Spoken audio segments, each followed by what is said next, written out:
Hello, my name's Amy Leach. I'm a director and we're here at Leeds Playhouse where we are rehearsing A Christmas Carol. We've done various iterations of Christmas Carol before and here at the Leeds Playhouse, but this is a kind of super-sized version, and what we've done is really think about Leeds as a city and the kind of what was happening here in the Victorian era, and what we've decided to do is locate our Christmas Carol here in the woolen industry, so that Scrooge is a mill owner, and so he's responsible not just for the Cratchit family but also for hundreds of families and this whole community that he himself can look after, he could treat better, but he's not doing. And so that feels a really exciting, kind of really locally rooted way into this story. What we're thinking about is, so the kind of core team of this production have worked on A Christmas Carol a few times before, and we were thinking about the fact that the Quarry Theatre here at the Playhouse is huge, and it demands a really epic kind of staging, and so we were thinking you kind of got to do that from its heart. So we were thinking, well, okay, what is that big gesture?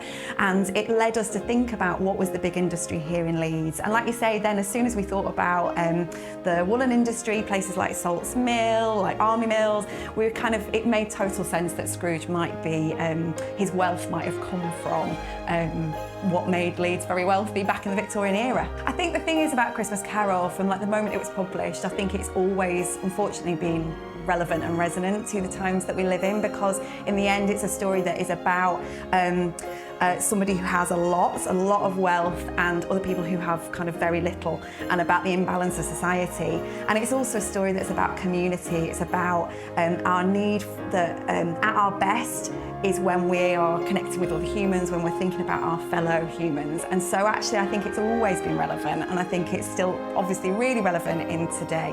I think Dickens, I mean, that's one of the kind of geniuses of not just this story by Dickens, but actually all of his work, is how much it still speaks to how, all the unfairnesses that we kind of live with in our lives, and actually a kind of world that's very divided, and it's a story that's about actually the importance of human connection and care, and so that feels a really important thing to be saying right now in the world.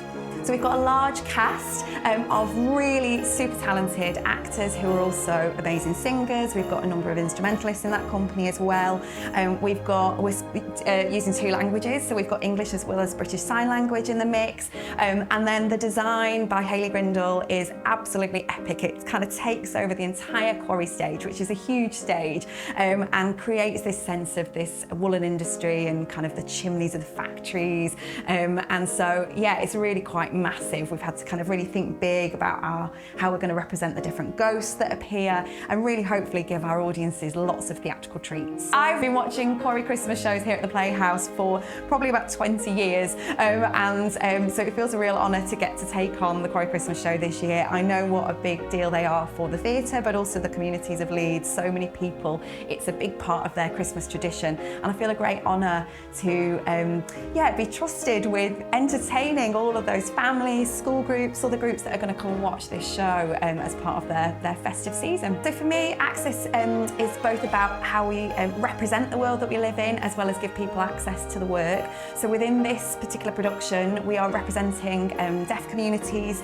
So Bob Cratchit and Mrs Cratchit are both deaf BSL users, so their families speak using a mixture of BSL and English, and that just feels really important that deaf people are getting to see themselves represented in the world of this play.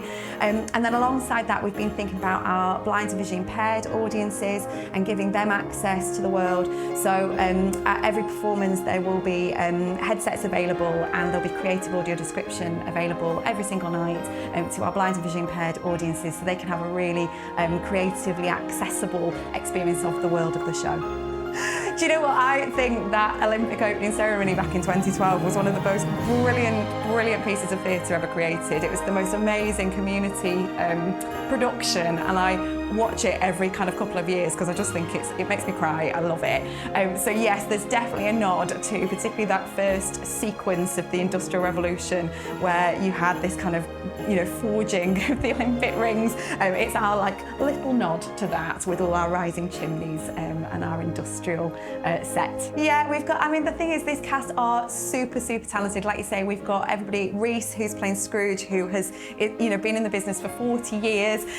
We've got people who who've played huge roles in West End musicals. We've also got people straight out of drama school, and I love that mix. I love the fact that everybody can learn from each other, and the key thing about them all is that they are so talented and so lovely. We're having the nicest time, and I hope that means we're going to bring real joy to our audiences.